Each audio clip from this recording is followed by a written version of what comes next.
नमस्कार भाई सभी को। सभी बच्चे जय मां सरस्वती का नाम ले भी।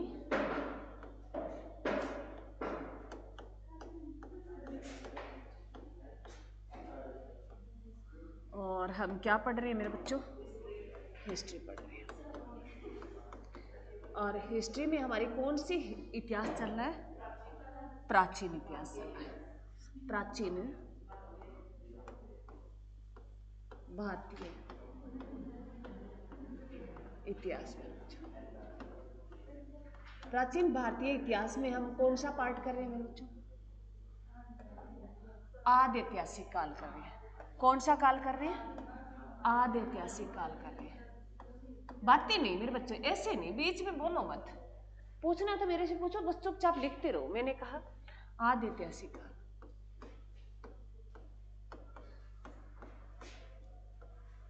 आदि ऐतिहासिक काल वह जो समय है मेरे बच्चों जिसके हमें लिखित में सबूत मिले परंतु हमें पढ़ नहीं पाए। और इसको इसमें हम क्या पढ़ेंगे? क्या पढ़ रहे हैं इसमें? जो है सिंधु सभ्यता, जिसको हड़प्पा सभ्यता भी बोलते हैं।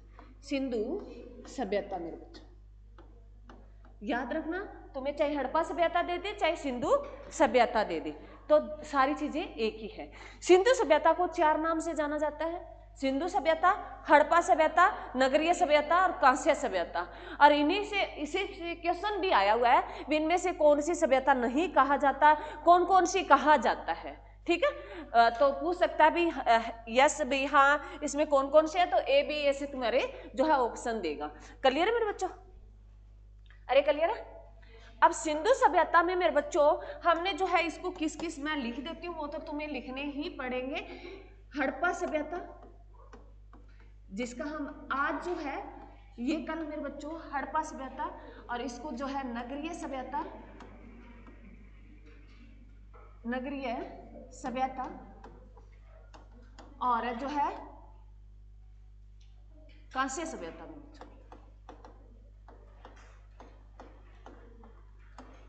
सभ्यता। तुम्हें बार बार लिखने की जरूरत नहीं है, तुमने एक बार लिख लिया बस उसको, ठीक है।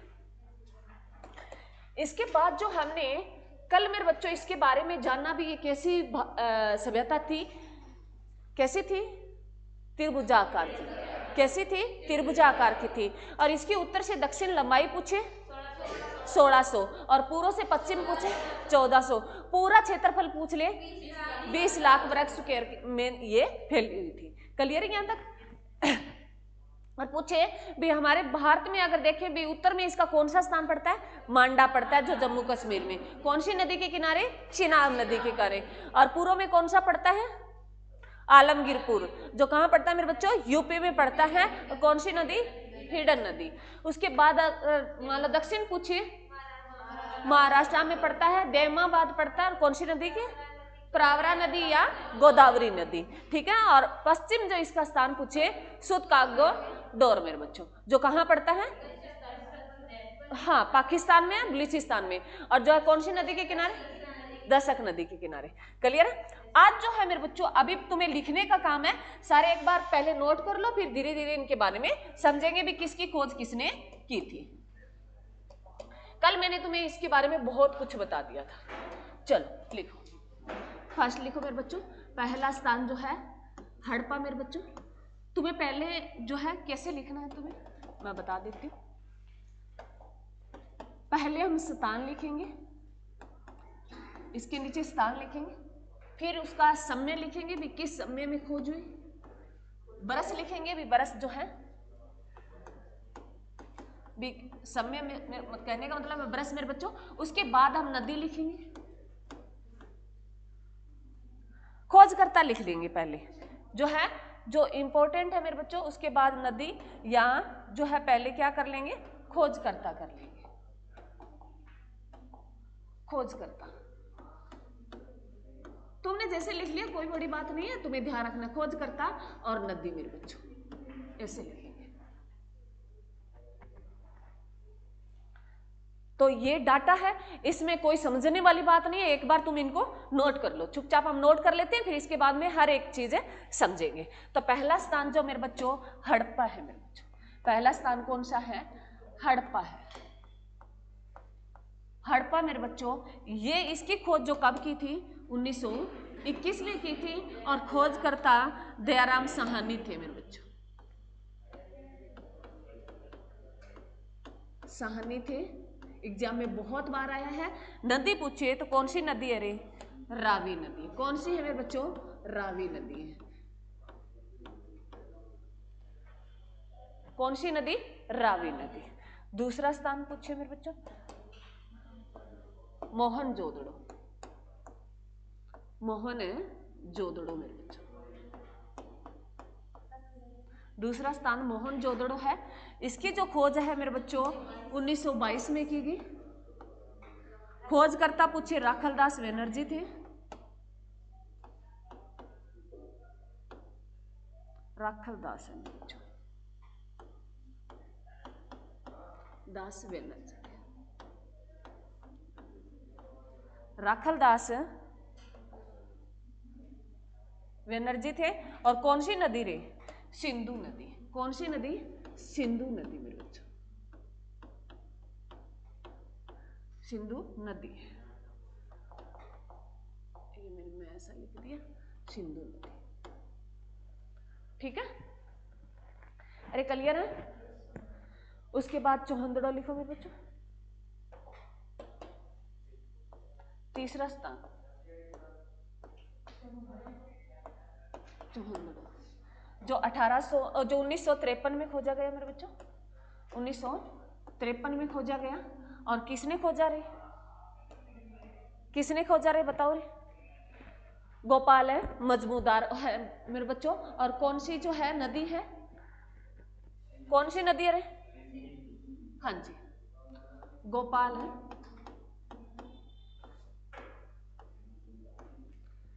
मजूमदार है, मैं लिखना है मेरे बच्चों मजूमदार, और जो है सिंधु नदी। और मेरे बच्चों ये ध्यान रखना, ये तीनों जो है स्थान कहाँ पड़ते हैं, पाकिस्तान में पड़ते हैं। एक मिनट में बच्चों, चलो ये हम बाद में लिखा दूंगी, तुम लिख लो इसे, सारा इसे चलेंगे।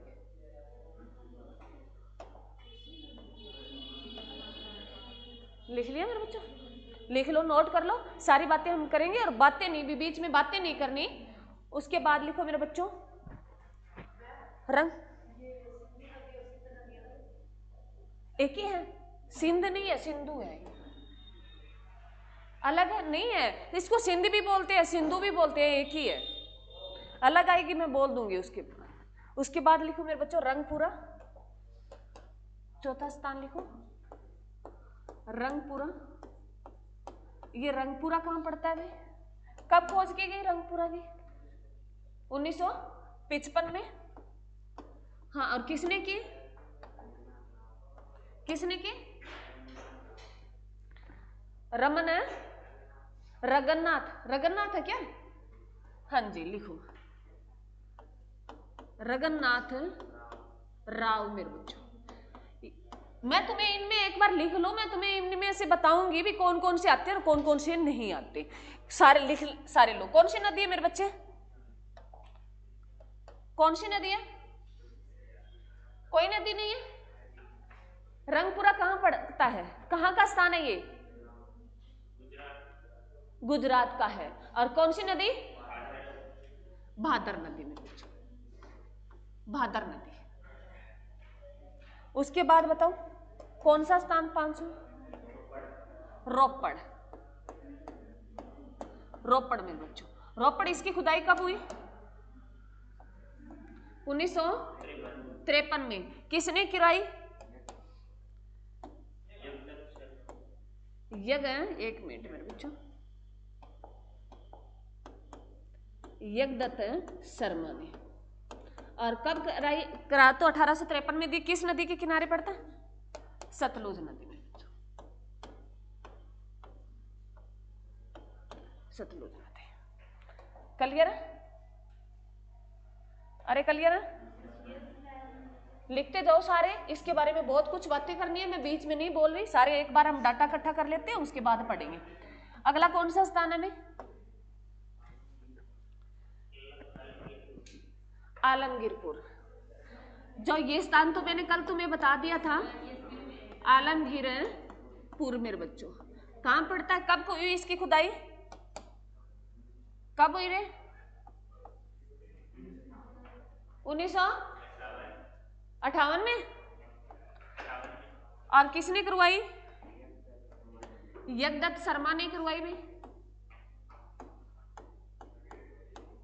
ये डाटा है मेरे बच्चों, इसमें समझने वाली बात कोई नहीं है। और कौन सी नदी थी? हिडन नदी थी। आगे बोलो कौन सा स्थान है? लोथल मेरे बच्चों। ये भी हो गया था हमारा। लोथल मेरे बच्चों कब हुई इसकी खुदाई? 1953 में हुई। किसने कराई मेरे बच्चे? किसने करवाई? हाँ जी, BR राव था या BB लाल था? अच्छा हाँ लिखो मेरे बच्चों, BR राव था ना। और है कौन था? और भार्गव था मेरे बच्चों, भार्गव था। एक है भार्गव था। और जो है कौन सी नदी के किनारे? कौन सी नदी है? घग्गर नदी में बच्चों। उसके बाद में बच्चों अगला स्थान बोलो, अगला स्थान बोलो। कालीबंगा मेरे बच्चों, मोस्ट इंपॉर्टेंट है ये कालीबंगा। मैं सारे बता दूंगी इसमें कौन कौन से मोस्ट इंपॉर्टेंट है, एक बार लिख लो। कालीबंगा जिसकी खुदाई कब हुई मेरे बच्चों? 1974 में। किसने करवाई? हाँ जी वेरी गुड, BB लाल और BK थापर। कौन सी नदी मेरे बच्चों? घग्गर नदी है। ये घग्गर नदी है मेरे बच्चों, लिख देती हूँ तुम्हें। आगे बोलो। हाँ जी, ये गुजरात में पड़ता है। सुरकोटदा है ना? कोटदा। ये सुरकोटदा जो है इसकी खुदाई कब हुई मेरे बच्चों? 1970 में हुई। और किसने करवाई? यज्ञदत्त शर्मा ने। और कौन सी नदी के किनारे आई? घग्गर नदी है मेरे बच्चों।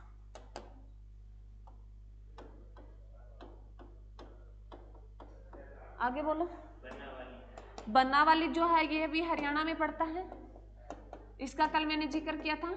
बनावाली ये फतेहाबाद में दो पड़ते हैं बनावाली, उसका जिक्र हम करेंगे। और इसकी खुदाई कब हुई मेरे बच्चों? 1973। हाँ जी 73 और 74 में। और किसने करवाई? हाँ जी रविंदर सिंह। मोस्ट इंपोर्टेंट है ये मेरे बच्चों, वेस्ट था। एक ही था क्या खुदाई करता? और जो है कौन सी नदी के किनारे है? घग्गर नदी मेरे बच्चों।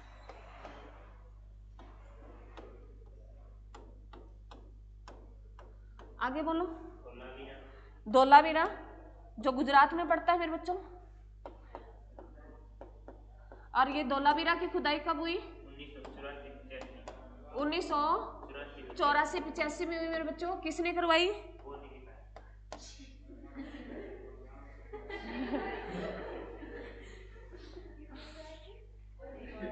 वो नहीं लिखाया मैडम। अच्छा कहाँ पड़ता है मेरे बच्चों? गुजरात। तो लिखना ही नहीं है तुम्हें, नहीं जो लिखाया वो नहीं लिखना। चलो आगे मेरे बच्चों और भी लिखा है या इतने स्थान लिखे? इतना ही क्या? वो मैं लिखा दूंगी, मैंने कहा बहुत कुछ बताना है तुम्हें इनमें। एक बार ये डाटा लिख लो, तुम सारे लिख लो। मैं सारी चीजें तुम्हें सारी एक एक जितनी में छोड़ी है मैंने सारी बता दूंगी। यहां तक पीछे वाला लिख लिया सभी ने? ऊपर वाले कोई बच्चा नहीं रहता ना? एक बार सारे जल्दी लिखो, कंप्लीट लिखो। बहुत सारी बातें करनी है मेरे बच्चों, ये जब तुम्हारा लिखा ही नहीं होगा तो समझोगे क्या? ये तो डाटा है मेरे बच्चों, तुम्हें हर कोई बुक्स में मिल जाएगा, इसमें समझाने वाली कोई बात है नहीं है। अब ये तो है नहीं धोलावीरा जो हरियाणा में कर देंगे वो तो गुजरात में ही रहेगा। कर लो सारे, कर लो।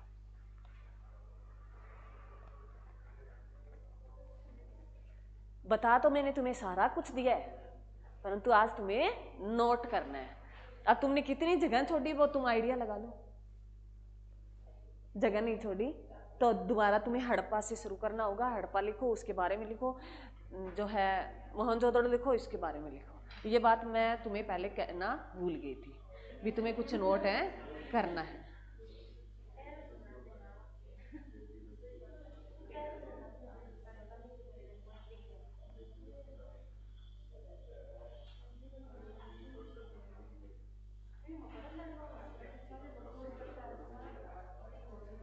वैसे ठीक है, तुमने अलग लिख लिया, ये भी क्वेश्चन आता है। मैं इनमें से तुम्हें पहले इनके बताऊंगी, फिर हम अलग से जिक्र करेंगे। ठीक है, लिख लिया सभी ने?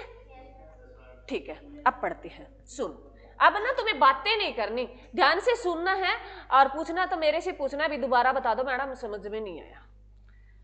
और मैं जिसको मोस्ट इंपोर्टेंट कहूं उसको आप ना स्टार लगा लेना, आया ही आया है, आता है, क्योंकि सारी बातें याद नहीं होती।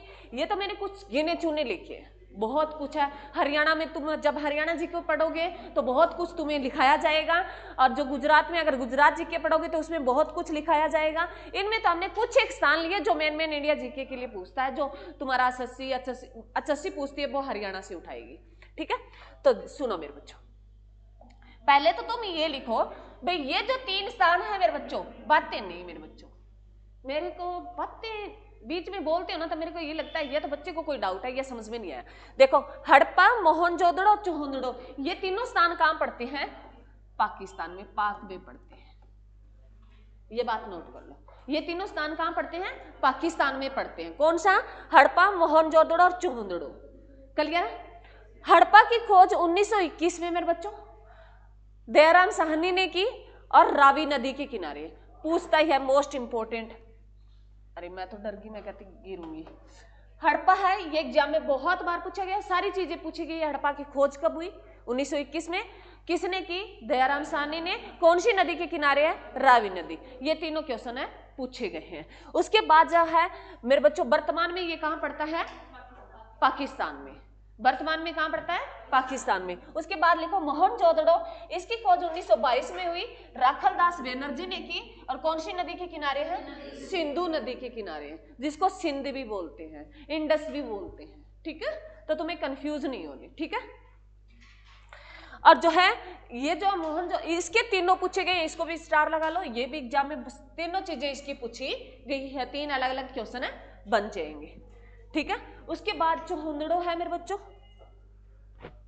चोहंदड़ो जो है 1953 में इसकी खुदाई हुई, इसका भी पूछा गया। गोपाल मजमूदार थे, और सिंधु नदी के किनारे ये स्थित है मेरे बच्चों।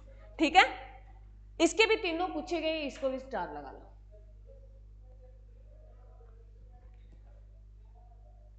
क्लियर? आगे चलो।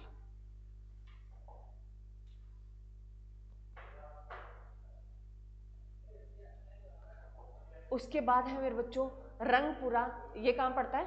गुजरात में पड़ता है। कहां पड़ता है? गुजरात में पड़ता है। और रंगपुरा से जो है हमें क्या साक्ष्य मिले थे मेरे बच्चों? कोई बच्चा बता सकता है पुराने बच्चों में? हाँ जी, वेरी गुड, रोपड़ से मिले थे मेरे बच्चों। रंगपुरा से मिले थे, रोपड़ से भी मिले थे, चावल के साक्ष्य। सुनो, अब सुनो रे मेरे बच्चों, अब ध्यान से सुनो। रंगपुरा कहां पड़ता है? गुजरात में पड़ता है। तुम्हें जे नहीं लिखना, पूरा लिखना, तुम्हें गुजरात लिखना तुम्हें पूरा, नहीं तो तुम बाद में तुम खुद के नोट्स पढ़ोगे तो तुम्हें ये लगेगा ये जी क्या बला आ गई, तो तुम गुजरात लिख लो। उसके बाद जो रोपड़ है मेरे बच्चों, ये कहां पड़ता है? पंजाब में पड़ता है। कहां पड़ता है? पंजाब में। रोपड़ का बहुत बार पूछा गया, ये इंपॉर्टेंट है। रंगपुरा तुमसे आ सकता है, मिलान में पूछ ले, बाकी इसका ये कम संभावना है ये पूछेगा तुमसे। पढ़ने सारे हैं, परंतु मैंने तुम्हें कह रही हूं ना, ये इंपॉर्टेंट है, वो तो तुम्हें रटने ही है। ठीक है, क्लियर मेरे बच्चों? रोपड़ जिसकी खोज इसकी खुदाई हुई, खोज तो पहले ही था, ये खुदाई हुई जो किसने की, यज्ञदत्त शर्मा ने की। और कौन सी नदी के किनारे है, सतलुज नदी की। और रोपड़ जो है मेरे बच्चों जहां चावल मिले, इसके हम अलग अलग लिखेंगे तब सारी बातें करेंगे। और ये साथ साथ याद कर लो, जब अलग अलग लिखेंगे तब तुमसे पूछूंगी कौन सी नदी, अरे बताओ किसने की खोज। आगे आलमगीरपुर मेरे बच्चों ये कहां पड़ता है, यूपी में पड़ता है। कहां पड़ता है मेरे बच्चों, यूपी उत्तर प्रदेश में पड़ता है मेरे बच्चों। कहां पड़ता है, उत्तर प्रदेश में पड़ता है, यूपी में मेरे बच्चों।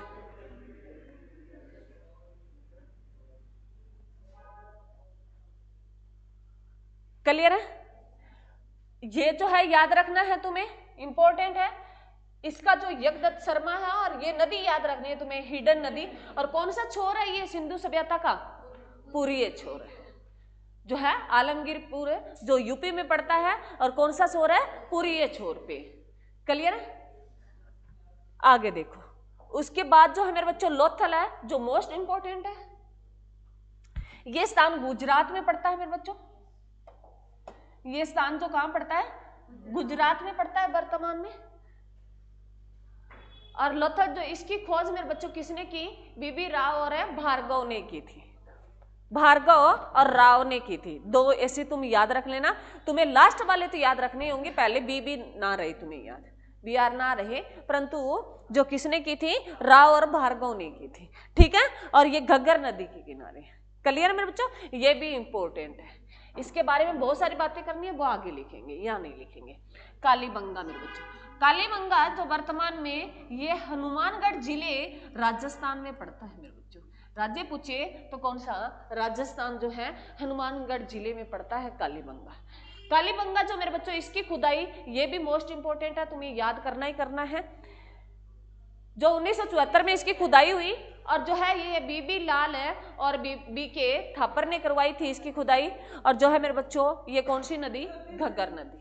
ठीक है, ये हरियाणा पंजाब इधर से होती हुई नदी जो है घग्गर नदी, ये कालीबंगा में जाके समाप्त है होती है। क्लियर मेरे बच्चों। उसके बाद है सुरकोटदा। सुरकोटदा जो है मेरे बच्चों, ये जो पड़ता है गुजरात में पड़ता है। वर्तमान में ये स्थान कहां पड़ता है, गुजरात में। और सुत कागोडोर वो पाकिस्तान में। जो है कौन सा छोर है, पश्चिम छोर है। सुत कागोडोर से अलग से याद रखना है, और सुरकोटदा ये अलग से याद रखना है। ये गुजरात वाले की बात कर रहे हैं, और वो कौन से की बात कर रहे हैं, पाकिस्तान वाला जो हमारा पश्चिम छोर है, जो दशक नदी के किनारे था। सुरकोटदा मेरे बच्चों इसकी खुदाई 1970 में हुई, यज्ञदत्त शर्मा ने करवाई। और जो है ये घग्गर नदी के किनारे स्थित है मेरे बच्चों। क्लियर है, ये भी सुरकोटदा वाला भी बहुत बार पूछा गया है, ये भी तुम्हें इंपॉर्टेंट में डालना। उसके बाद है बनावाली, ये भी इंपॉर्टेंट है। बनावाली मेरे बच्चों इसकी खुदाई जो है, और ये हमारे हरियाणा में पड़ता है मेरे बच्चों, ये हरियाणा में स्थित है। और इसकी खुदाई जो 1973-74 में रविंदर सिंह बिष्ट ने करवाई थी। बहुत बार एग्जाम में क्वेश्चन आ चुका है ये। इसकी तीनों बातें याद करनी, और कौन सी नदी के किनारे, घग्गर नदी के किनारे। उसके बाद है मेरे बच्चों धौलावीरा, जो मोस्ट इंपोर्टेंट है। धौलावीरा अपने आप में मोस्ट इंपोर्टेंट है, बाकी इसकी खुदाई है और वो नहीं पूछता। ये धौलावीरा जो है स्थान कहां पड़ता है, गुजरात में पड़ता है। ये नहीं है मैंने लिखा नहीं इसलिए इंपॉर्टेंट नहीं है, बाकी मैंने वही चीजें लिखी है तुम्हारी जो एग्जाम में आती है। इसकी खुदाई 84 में हुई। 84 लिख रखा है, 85 कर सकते हो, कोई बात नहीं, 84 एक ही याद रख लो, याद रह जाएगा। घग्गर नदी में। क्लियर, गुजरात में पड़ता है, इतना याद रखना। धौलावीरा सभी ने लिख ली ये बातें, जल्दी करो भी, जो बच्चे रहते हैं वो जल्दी जल्दी लिख लो, ताकि इसके बारे में हम एक हर बात रिवीजन करें। जो अब तुम सुनो, लिखते जाओ, मैं तो लिखने वालों को नहीं बोल रही, कानों से सुनना, हाथों से लिखना है, तो सुनते जाओ, साथ में कान खुले रखो। कई बच्चों का होता है, फोकस होता है, भी लिखने में ध्यान देते हैं तो वो सुनना भूल जाते हैं, सुनने पे ध्यान करते हैं तो वो लिखना भूल जाते हैं। कई बच्चे ऐसे होते हैं, हमारे साथ भी होता है ऐसे इश्यू भी। अगर हम ज़्यादा ध्यान सुनने में लगा दें तो हमारी जो है लिखने की धीमी जो है आदत हो जाती है। और जो बच्चे, कई बच्चे होते हैं सुन भी प्रॉपर लेते हैं और लिख भी प्रॉपर लेते हैं, तो वो अलग अलग कला है मेरे बच्चों, ये सुन लो। अब जो हम इनका करेंगे इसमें तुम्हारे सारे वो आ जाएंगे, राजनीतिक, आर्थिक, धार्मिक, और इनकी जो है आर्थिक राजनीति में करेंगे भी ये व्यापारी थे, पुरोहित थे, किसान थे, ये बातें आ जाएगी, आर्थिक में आ जाएगी जो है। और राजनीति में बात करें, राजनीति में इनका कोई औचित्य नहीं मिला, कोई हथियार नहीं मिले, तो ये कहते हैं भी बड़े सभ्य लोग रहे होंगे, जनतंत्रात्मक लोग रहे होंगे। उसके बाद अगर बात करें मेरे बच्चों, ये तुम्हें इसलिए मैं तुम्हें सेंस दे रही हूँ, कई बार नोट लिखना आ जाए, तुम्हारी कॉमन सेंस तो अच्छे से काम करे ना। कोई बुक्स पढ़ रहे हो तो तुम्हें ये पता होना चाहिए भी राजनीतिक कारण क्या थे, राजनीतिक उनकी स्थिति कैसी थी, आर्थिक कैसी थी। तो आर्थिक जो थी मेरे बच्चों वो उनकी व्यापार जो है वो व्यापार से करते थे। और जो हाँ यहाँ हमारे भारत की जो सिंधु सभ्यता है वो किससे रिलेट करके मैंने बताई थी तुम्हें, मिस्र की सभ्यता कौन सी, मेसोपोटामिया सभ्यता है, उनसे संबंधित तो उनके साथ हमारे व्यापार हुआ करते थे। अरे क्लियर है, तो वहां से व्यापार है, क्योंकि कुछ एक आइडिया लगाया गया भी मनके वगैरह मिले हैं, तो उनसे आइडिया लगाया गया भी वो व्यापार है भी जो है मेसोपोटामिया के मनके और हमारे यहाँ के कुछ मनके मैच कर रहे हैं, तो हमने आइडिया लगाया भी वो इधर उधर से व्यापार करते थे। क्लियर मेरे बच्चों। उसके बाद जो है अगर उसमें जो है धार्मिक कारण पूछे तो धार्मिक कारण में वो कई जो है पशुपति जो है एक देवता होता है पशुपति, उसकी पूजा करते थे। उसमें वो कई बार वृक्ष भी पूज लेते थे, जैसे हम कर लेते हैं, हम पूजते हैं ना, अरे वृक्ष नहीं पूजते हम, जैसे हमारी कोई खास धूप होती है जो स्पेशल कास्ट की होती है, अभी कोई वृक्ष जो है पीपल को पूज लेता है, तो उनमें जो है बरगद जो पेड़ है वो फेमस था, और अब भी हमारे ये चलन में है ये चीजें। और कई चीजें हैं, कई देवताओं को जो डिनोट करते हैं वृक्षों से, तो वो वृक्ष की पूजा करके और हमें लगता है भी वो देवता सुन रहा है हमारी पुकार। बाकी सुन तो हम मन में ठान लेते हैं तभी सुन रहा होता है, वो ये नहीं है भी पूजा करते हैं तभी सुन रहा होता है। सुन तो हम जैसे यहाँ बैठे आप भी सुन रहे हैं, वो आत्मा तो परमात्मा, आत्मा तो हमारे अंदर है, परमात्मा तो अभी भी सुन रहा है हम जो भी कह रहे हैं। तो मेरे बच्चों ऐसे मैं तुम्हें कहती हूँ भी हर एक जो है साधन है तुम्हारे पास, और तुम इतने मैच्योर हो, तुम्हें सारी बातें पता होती है, फिर भी हम कुछ गलतियां करते हैं ना, और हम सोचते हैं हमें कोई नहीं देख रहा, जहां कोई नहीं देख रहा तब वहां वो देख रहा होता है। ये बात है, तुम्हें पता होने के बाद भी हम ऐसे कांड कर जाते हैं, तो वो तुम्हें नहीं करने। तुम सही तरीके से रहो, भगवान तुम्हारे साथ सही सही करता रहेगा। तुम सही नहीं करे, मान लो अगर तुमने किसी के साथ छेड़खानी कर दी तो फिर तुम देखना, तुमने किसी के थप्पड़ लगा दिया तो भी वापिस भी मिलेगा, गाली दे दी तो वापिस भी आएगी, ये तुम्हें भी पता है ना। हाँ तो ये बातें ध्यान है रखना, पढ़ाई के साथ ये चीजें भी जरूरी है जो तुम भी मेरे से ज्यादा कहीं देखते हो। उसके बाद जो है मेरे बच्चों कौन से कारण बता दिए तुम्हें, राजनीतिक बता दिए मैंने, आर्थिक बता दिए, वो व्यापारी किसान जो है पुरोहित रहे थे, और धार्मिक मैंने तुम्हें बता दिया भाई धार्मिक है वो वृक्षों की भी पूजा करते थे। और उसके बाद जो है मेरे बच्चों अगर बात करें कौन से रह गए उसके बाद कारण, सांस्कृतिक कारण। सांस्कृतिक कारण जो है मेरे बच्चों उनका पहनावा जो है नॉर्मल था, भी अच्छी वेशभूषा थी, आभूषण जो है अच्छे थे, पुरुष और महिलाओं के आभूषण अलग जब बताए गए भी, कोई बड़े मन के थे कोई छोटे मन के थे, तो इस तरीके से वो करते थे। अगर उनकी जो है मतलब खाने पीने की बात करें तो उनका जो चलन था तो वो कहते हैं भी शाकाहारी भी थे और मांसाहारी भी थे, दोनों प्रकार के थे, शाकाहारी भी थे और मांसाहारी भी थे। उसके बाद अगर बात करें मेरे बच्चों वो उनके दाह संस्कार की भी, वो दाह संस्कार 3 प्रकार से करते थे। एक तो मेरे बच्चों दफनाकर, एक जलाकर, एक आंशिक जो दाह संस्कार। आंशिक दाह संस्कार क्या होता है मेरे बच्चों, जब कोई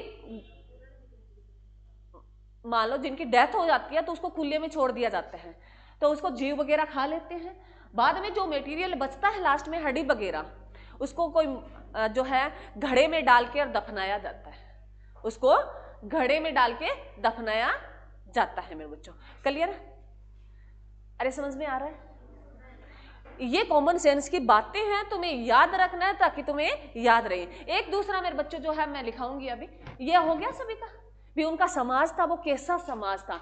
समाज 2 प्रकार के होते हैं मेरे बच्चों, पिता प्रधान समाज होता है और माता प्रधान समाज होता है। तो सिंधु सभ्यता का ऐसा समाज था जो मातृसत्तात्मक समाज था, जिसमें माँ की चलती थी। जैसे आज हमारे साथ जो है हमारा जो अब तो दोनों मिक्स चल रहा है, अब जो चल रहा है वर्तमान की अगर बात करें तो माता और पिता प्रधान दोनों साथ साथ चल रहे हैं।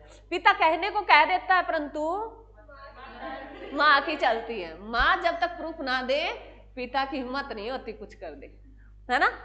पर कई कई घर मैंने देखे हैं, आज भी है, जो पितृस्तात्मक समाज है और मात्रात्मक समाज जो था वो कौन सी थी, सिंधु सभ्यता। इसी के तुरंत बाद हम जैसे ही वैदिक सभ्यता में जाएंगे तो वहां पिता समाज आ जाएगा। तो वहां माता की ज्यादा मानते थे। तो तुम्हें ये आ जाए भी वो माता की कैसे, तो माता जो है उनकी पूजा वगैरह भी करते होंगे, तभी तो वो माता को इतना महत्व देते थे भी। और देखा जाए तो मेरे बच्चों कहने में, लोग कहने में आसान होता है भी, अब कह देते हैं जैसे अब कोई जैसे घटना तुम मानते हो, घटना लगभग दिल्ली हो ही रही है, तो हम कह देते हैं भी लड़कियां कम नहीं है, कम नहीं है, इस बात को मानती हूं, पर लड़कियां बहुत कुछ है। वो एक माँ भी है, बहन भी है, वो सारे फर्ज डिनोट करती है।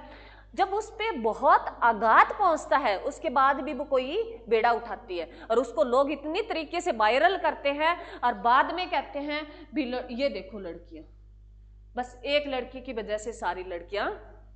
तो मेरे बच्चों वो बहुत कुछ है, वो उसकी भावनाओं को दबाया ही गया है, कभी अहमियत नहीं मिली, कभी भी नहीं मिली। लड़का अपनी मन मर्जी से जाता और मन मर्जी से आता, और हम नहीं जाते, आज भी नहीं जीती लड़कियां मन मर्जी से। उनके बाप ने कहा भी 8 वाली बस में जाना है तो 8 वाली में जाना है, सुबह 2:30 वाली में आना है, शाम को 2:30 वाली में आना है, आज भी नहीं जाती। और लड़के 8 वाली का कह दिया तो 9 वाली में जाएंगे, क्यों कहा मेरे को 7:30 वाली में जाएंगे, तुम आगे पीछे करते हो। शाम वाली में 2:30 बजे का कायम 4 वाली में चलेंगे। और तुम बाहर खड़े हो गए, मान लो 4 वाली बस आ गई और तुम घर नहीं पहुंचे तो तुम्हारी कोई परवाह नहीं है।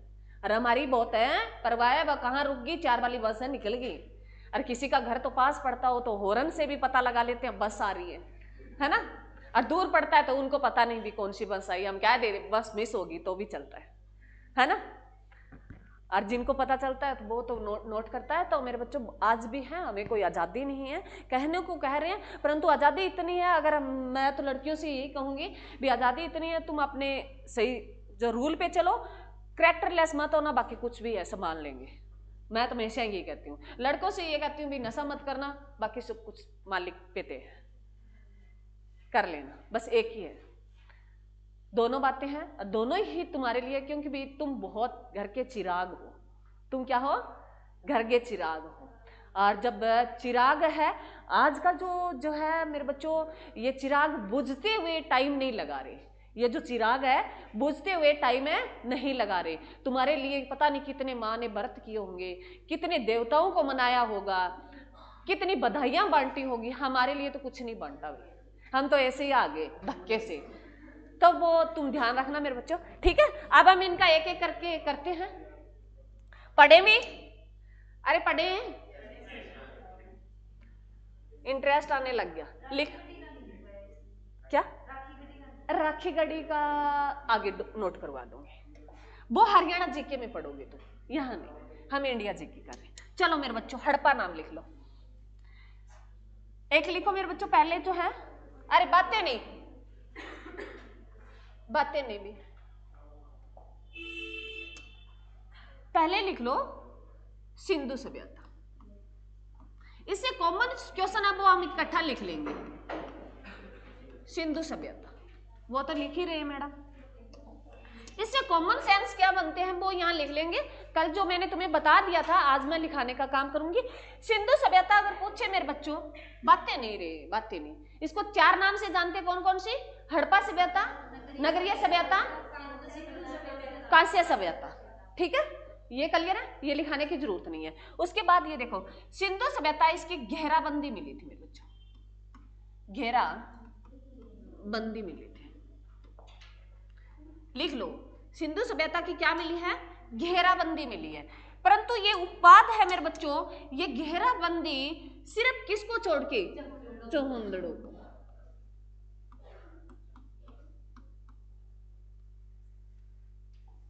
सही लिखा है, दौड़ो, कहीं गड़बड़ होगी, चुनो।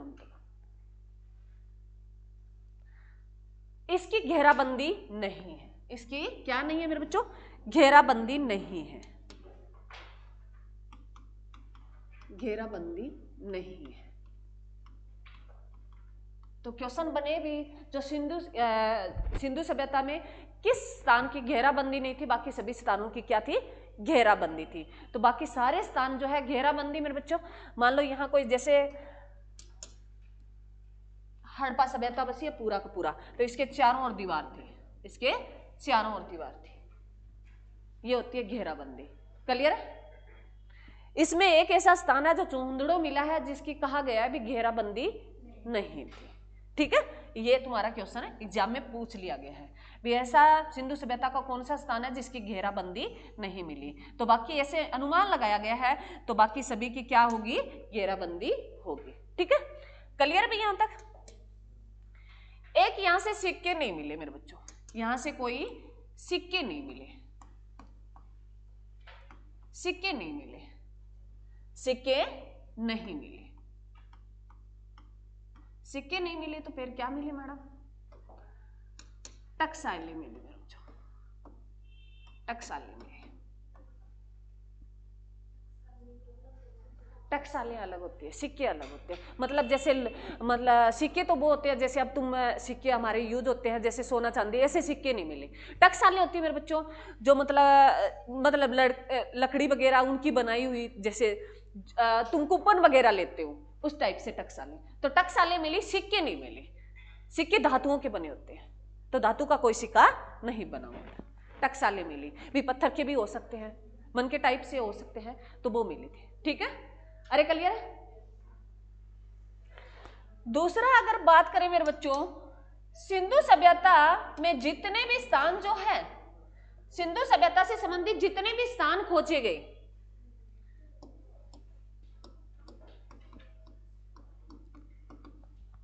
स्थान है खोजे गए, उन सभी के जो मेन गेट थे,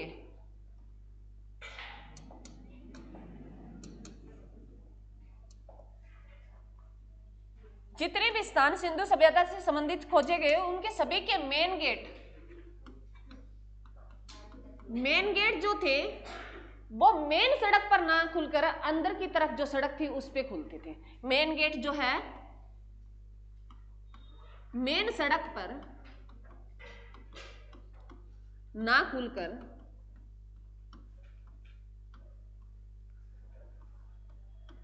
अंदर की तरफ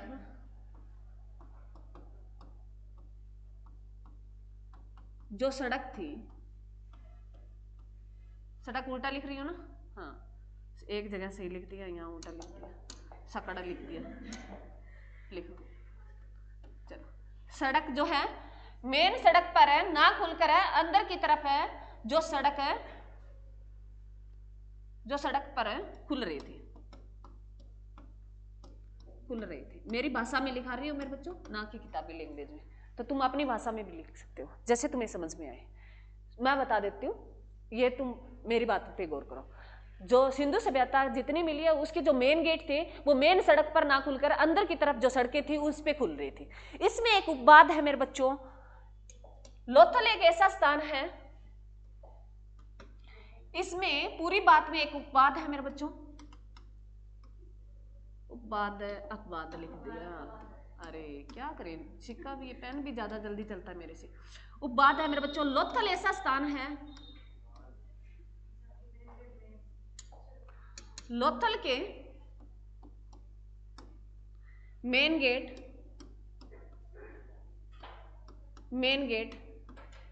मेन सड़क पर खुल रही थी,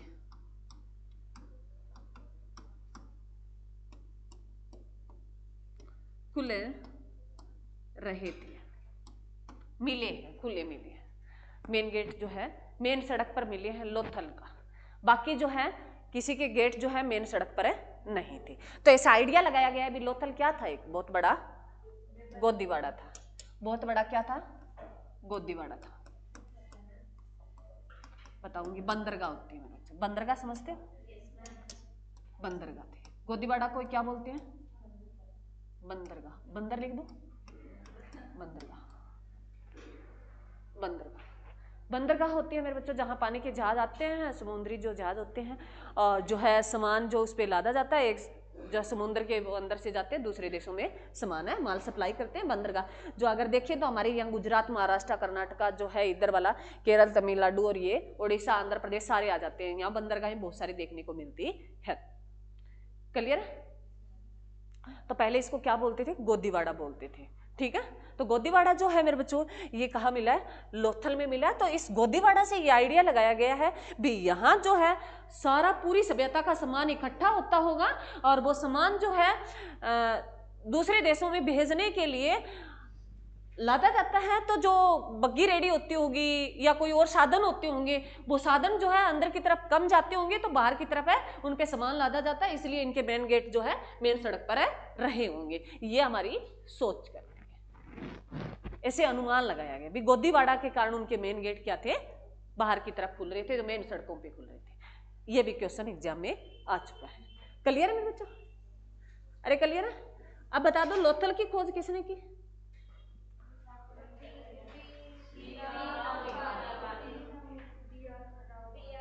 हाँ जी, राव और भार्गव ने की। कब की? 1953 में। कौन सी नदी के किनारे? घगर नदी। तो मेरे बच्चों एक यहां से क्वेश्चन आता है भी हाथी दांत का पैमाना मिला, वो कहां से मिला है? लोथल से मिला है। यही लिख लो। अब लोथल का लिख ही दिया, तो हाथी दांत का पैमाना मिला है। हाथी दांत का पैमाना मिला है। हाथी दांत का एक पैमाना मिला है, वो कहां से मिला है? लोथल से मिला है। ये एग्जाम में क्वेश्चन आ चुका है। हाथी दांत का पैमाना कहां से मिला है? लोथल से मिला है।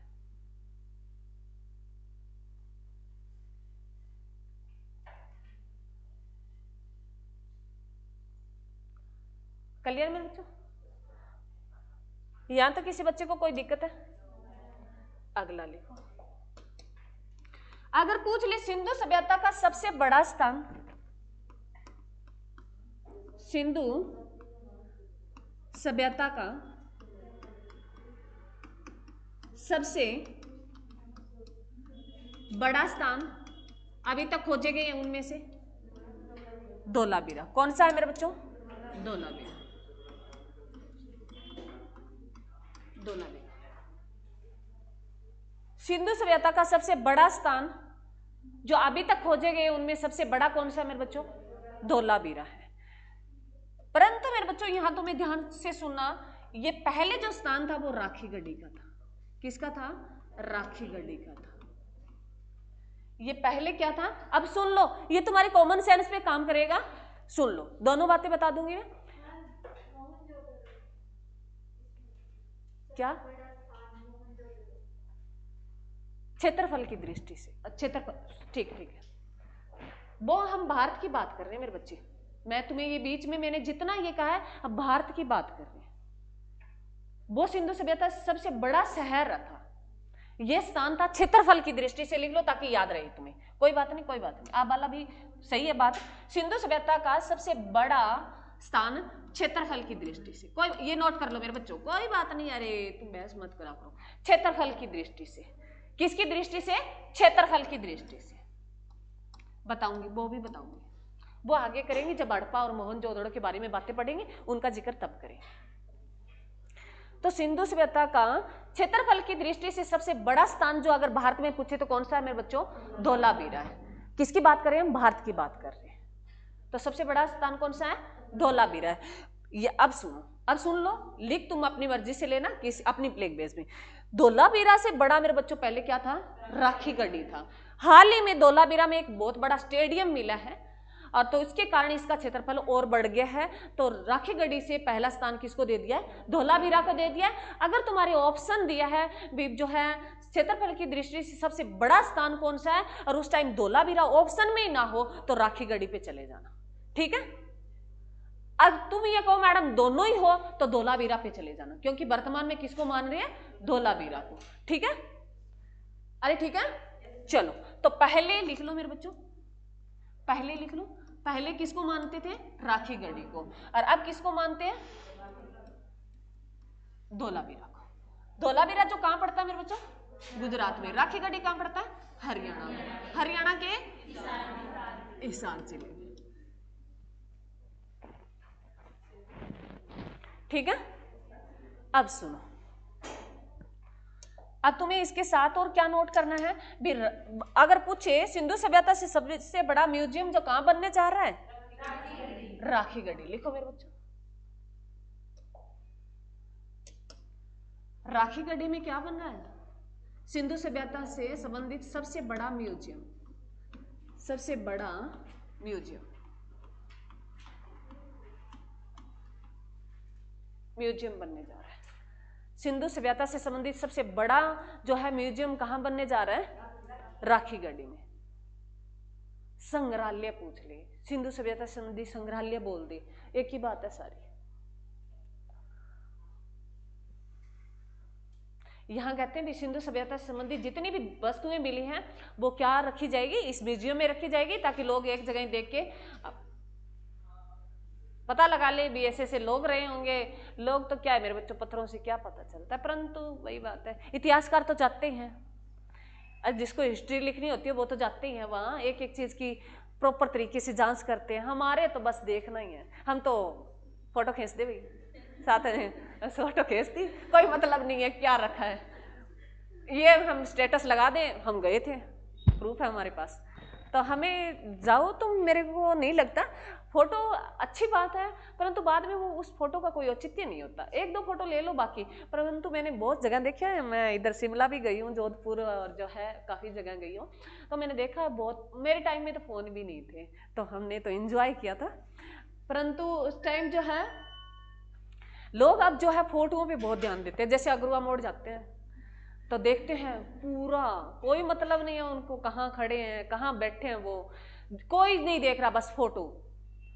और कुछ तो मैंने ऐसे लोग देखे हैं पार्क में बैठ के, कहीं ऐसे कोई ऐसे, अरे क्या फोटो खिंचवानी, तुम्हें पता है तुम्हारी शक्ल क्या है, तो वो क्या फोटो होती है? एंजॉय लो, जहां तुम जा रहे हो एंजॉय किया करो।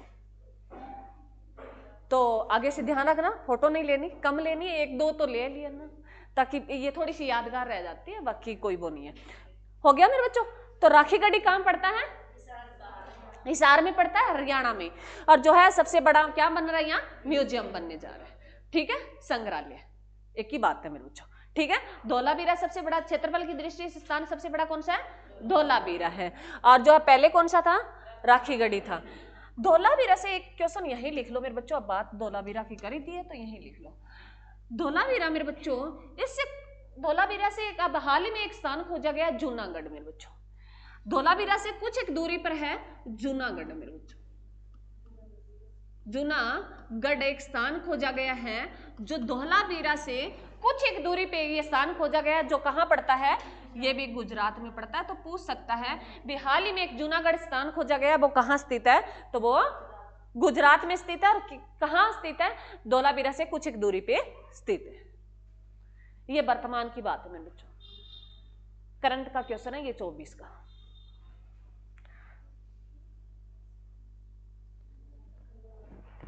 जूनागढ़ है, इससे एक क्वेश्चन तो और बनता है मेरे बच्चों। हाँ जी, बहुत अच्छी बात है, तुम्हें याद है। एक मेरे बच्चों हम थोड़ा सा है तो हिस्ट्री का ही, आगे हम पढ़ेंगे, परंतु पॉलिटी में हम पढ़ के आए हैं। पॉलिटी पढ़ाई थी तो मैंने तुम्हें बताया था अभी जब देश आजाद हुआ तो संविधान बनाने की बात आई, तो उसमें कुछ देसी रियासतें थी। उन देसी रियासतों ने कहा हमें कोई संविधान की जरूरत नहीं है, हम अपनी मर्जी से, जो छोटे मोटे राजा थे। परंतु इसमें मैंने तुम्हें कुछ एक बताया भी, जो है ये जो रियासत थी, जैसे उसमें एक जूनागढ़ आता है और एक हैदराबाद आती है। एक कौन सी आती है? हैदराबाद आती है। एक जूनागढ़ और एक हैदराबाद है जो सबसे बड़ी रियासत बताई गई है। सबसे बड़ी क्या बताई गई थी?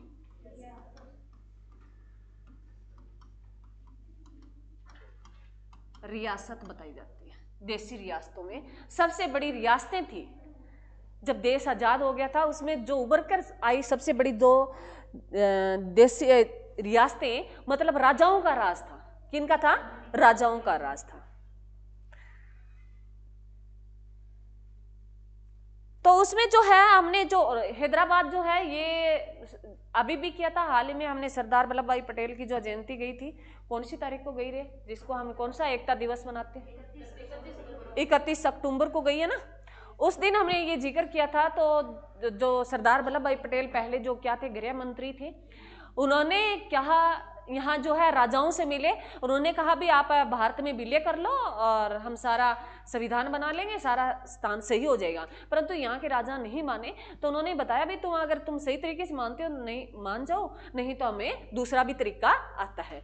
तो जो हैदराबाद रियासत को मिलाया गया वो ऑपरेशन पोलो के तहत मिलाया गया था, जो 1948 में ऑपरेशन पोलो आया था। ये भी बात मैंने तुम्हें लिखाई है। और जिन बच्चों ने नहीं लिख रखी कि मेरे बच्चों बहुत बार क्वेश्चन आता है, 1948 में हैदराबाद रियासत को मिलाने के लिए कौन सा ऑपरेशन चलाया था, तो ऑपरेशन है मेरे बच्चों पोलो चलाया था। पोलो मेरे बच्चों, ऑपरेशन है पोलो चलाया था। जैसे ऑपरेशन सिंदूर चला, किस लिए चला था बताओ रे? आतंकवाद, जो पाकिस्तान में आतंकवाद को समाप्त करने के लिए ऑपरेशन क्या चलाया था, सिंदूर चलाया था, जो काफी बहस का विषय रहा था। ठीक है, अरे समझ में आ गया ऑपरेशन क्या होता है? हाँ, तो वैसा ही ऑपरेशन, इसका नाम पोलो दिया गया। 1948 में आया गया ऑपरेशन पोलो, और जिसको क्या हैदराबाद रियासत को भारत में विलय कर दिया गया था। और हैदराबाद जूनागढ़ जो सबसे बड़ी रियासतों में माना गया है। क्लियर है मेरे बच्चों? चलो,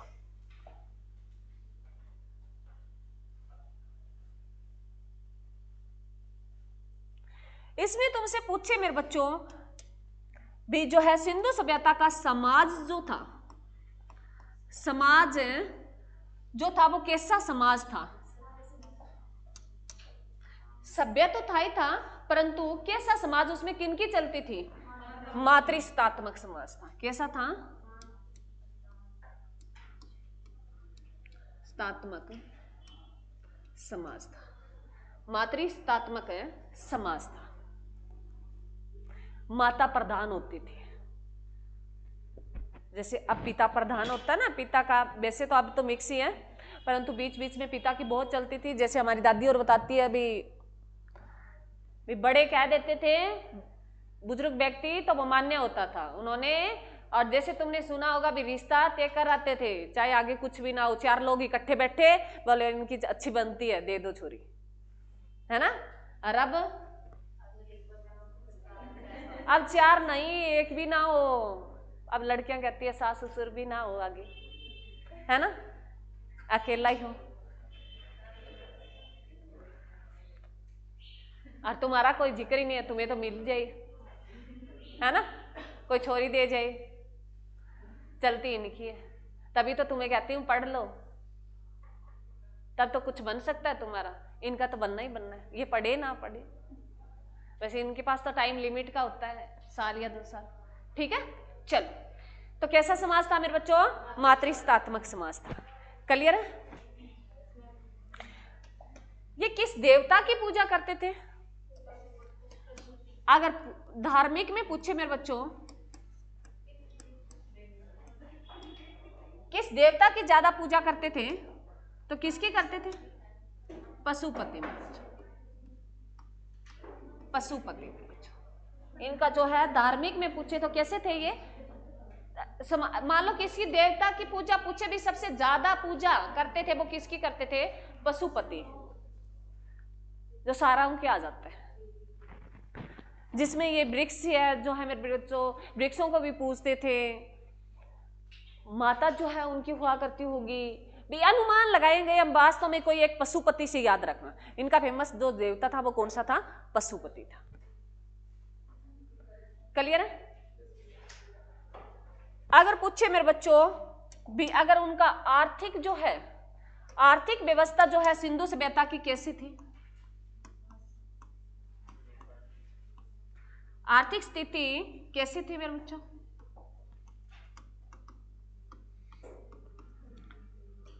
जो क्या थे? व्यापारी थे, व्यापार करते थे, कृषि करते थे, कृषि करते थे, व्यापार करते थे, शिकार करते थे। और इसी से तुम्हारा जो है आर्थिक से ये पूछ ले मेरे बच्चों भी जो है इनका जो है भी जो समाज था, जैसे मैंने ऊपर लिखा भी समाज में कौन कौन थे, तो व्यापारी थे। व्यापार करने वाले क्या आएंगे? व्यापारी थे।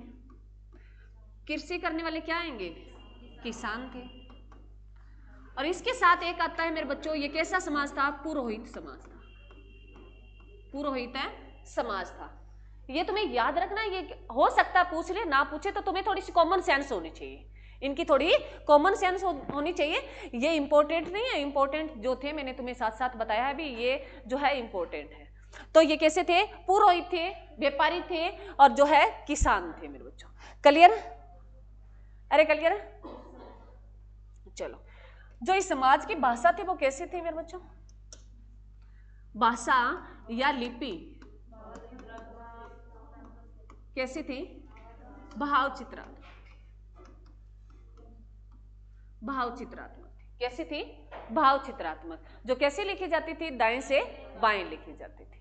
जो अभी तक है पढ़ी नहीं गई है, जो अभी तक है पढ़ी नहीं गई है, परंतु लिखित में सबूत मिल गए। कैसा आ गया? इतिहास है, आदि ऐतिहासिक काल आ गया। क्लियर मेरे बच्चा? और भी कोई जानता हो इनके बारे में? पढ़ा हो कहीं, तुम्हारे दिमाग में चल रहा हो, मेरे को ध्यान नहीं आ रहा हो? बहुत कल लिखा दिया था मेरे बच्चों, चलो लिख लो। इस सभ्यता का जो आकार था मेरे बच्चों वो कैसा था? हाँ जी, त्रिभुजाकार था। ये कल हो गया था। आकार था वो कैसा था? त्रिभुजाकार था। और टोटल क्षेत्रफल पूछे तो 20 लाख वर्ग किलोमीटर था। वर्ग किलोमीटर में ये फैली हुई थी। 20 लाख वर्ग किलोमीटर में ये फैली हुई थी, जिसकी उत्तर से दक्षिण लंबाई है वो 1600 किलोमीटर है और पूर्व से पश्चिम है वो 1400 किलोमीटर है। ये कल हो गया था। इसका उत्तर भाग जो है मांडा है, जो जम्मू कश्मीर में चेनाब नदी के किनारे है। पूर्व भाग जो आलमगीर है, जो यूपी में हिडन नदी के किनारे है। और दक्षिण भाग है वो देमाबाद है, महाराष्ट्र में पड़ता है। और परवरा नदी जो है या गोदावरी नदी के किनारे पड़ता है। और पश्चिम भाग जो सूत के डोर है मेरे बच्चों, जो कहाँ पड़ता है? बलूचिस्तान में पड़ता है। क्लियर मेरे बच्चों? अरे यहाँ तक क्लियर है? चलो, और ये सभ्यता किससे संबंधित सभ्यता बताई गई है? मेसोपोटामिया सभ्यता, जो कहां से बिलोंग करते हैं? मिस्र, यूरोप जो है महाद्वीप में पड़ती है मेरे बच्चों। क्लियर है? अब लिखो हड़प्पा। आगे आएगी तो बताते जाऊंगी, तो कोई बात है। हड़प्पा लिख लो। हड़प्पा मेरे बच्चों, हड़प्पा जो है इसकी खोज जो किसने की और कब की? 1921 में की, दयाराम साहनी ने की। नदी पूछे? रावी नदी में बच्चों।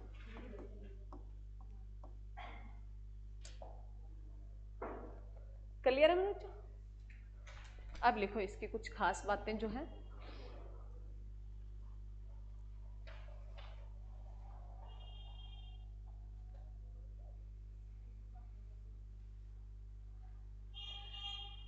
चलो लिखे। यहां से मेरे बच्चों हड़प्पा से एक कांसे का दर्पण मिला है। फोटो दिखाऊंगी, बाद में दिखाऊंगी तुम्हें, पहले लिख लो। यहां से कांसे का दर्पण मिला है। दर्पण मानते हो? शीशा रे तुम देख के आते हो सुबह? नहीं मैडम, हम बस में बैठ के फोन से देखते हैं, देखते हैं ना। एक मेरे बच्चों सतरी के ग्रोह से निकलता हुआ पौधा, उसकी एक पिक्चर मिली है। लिखो, एक फोटो मिली है, उस फोटो में दिखाया गया है, वो बात मैं लिख देती हूं। क्या दिखाया गया इस फोटो में? सतरी के ग्रोह से निकलता पौधा। ये एग्जाम में क्वेश्चन पूछ लिया गया है। निकलता एक पौधा दिखाया गया है, एक फोटो मिली है, एक पिक्चर मिली है, उस पे जो सतरी के ग्रोह से निकलता एक पौधा दिखाया गया है। एक कांसे की डिब्बा गाड़ी मिली है मेरे बच्चों। कांसे की क्या मिली है? एक डिब्बा गाड़ी मिली है।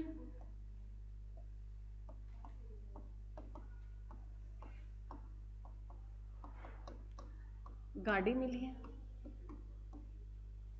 गाड़ी है तो गाड़ी है मेरे बच्चों, तुम लगा लो। ट्रक और वो तो होने से रहे। कांसे की एक डिब्बा गाड़ी मिली है। तुम्हें ये कई चीजें याद रखनी है ना, तो मैं बैठी हुई डिब्बा गाड़ी में, तो ये फैक्ट है मेरे बच्चों, ये याद रखना है तुम्हें, ठीक है। अनागार भी मिले हैं या बच्चों, वो तो दोनों में मिले, मोहनजोदड़ो में मिलेंगे, वहां बात कर लेंगे। वो बहुत बड़ी बात है। एक तुम्हें इतना याद रखना मेरे बच्चों, दोनों याद करेंगे, मोहनजोदड़ो लिखेंगे, कुछ एक बातें दोनों में रिलेट करती है तो वो वहां लिख लेंगे मोहनजोदड़ो में। इसमें एक लिखना मेरे बच्चों, कब्रिस्तान तुम जानते हो, इसमें एक R37 का मिला है।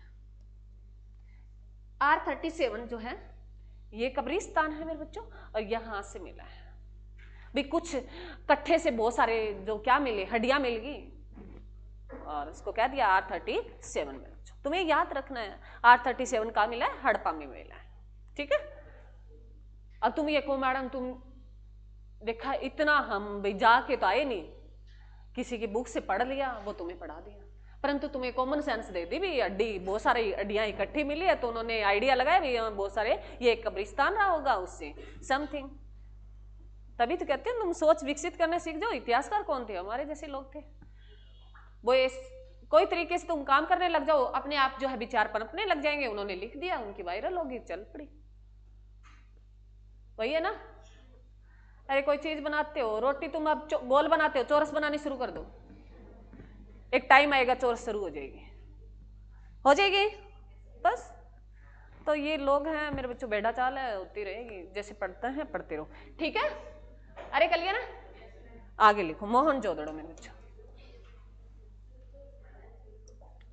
मोहनजोदड़ो। अरे अब लड़कियां तो प्लान ही बनाने लगी भी, चौरस बनाए तो कैसे बनाए, रोटी गोल बना के एक डिब्बा ले लो, चौरस उसको कर दो, कट दो, बस। सोचने वाली कौन सी बड़ी बात है ना। गोल बनाओ, डिब्बा लो, जैसे हम स्वाली वगैरह बनाते हैं तो काटते हैं, वैसे काट दो, चौरस बनती नहीं है तुमसे। मोहनजोदड़ो मेरे बच्चों, इतना भी दिमाग मत लगाओ, तुम्हारा जो है क्वेश्चन छूट जाए। वो जो तुरंत बात बोली जाती है उसको तुरंत ही खत्म कर दिया। मोहनजोदड़ो मेरे बच्चों, इसकी जो खुदाई है कब हुई मेरे बच्चों, 1922 में हुई। किसने की, राखलदास बैनर्जी ने की। जी लारे आर बाद में लगेगा क्या, अरे लो कोई बात नहीं,